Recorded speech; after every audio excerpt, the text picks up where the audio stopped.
Лажните ветувања ја прелија чашата со трпение. Пациентите со цистична фиброза се уште се без лек од трикафта. Кога ќе го добијат, нема конкретен датум. Од Министерството за здравство повторно добија ветување дека до крајот на годината ќе биде обезбеден лекот за најмалку 55 пациенти.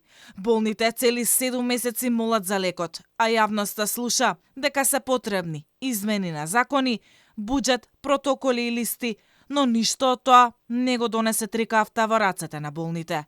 Пациентите во страф и исчекување прашуваат кој одлучува за нивната судбина.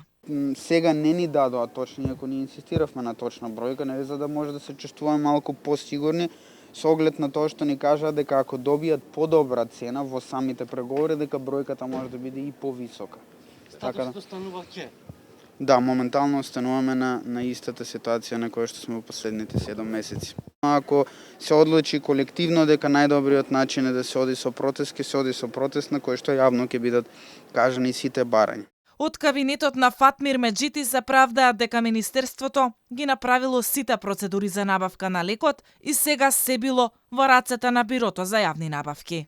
Треба да се промени модулот за набавка, бидејќи ќе се спроведува према различен тип на јавна набавка, за кој што им треба припрема на Бирото за јавни набавки и според тоа не можеме да дадеме точен датум кога ќе се објави тендерот. Што се однесува за нас како министерство, ние имаме постапено до крај, сега останува работата на Бирото за јавни набавки да го припреми модулот и спрема тоа кога ќе биде готов модулот, ние веднаш ќе го објавиме тендерот и ќе се оди спрема процедурата.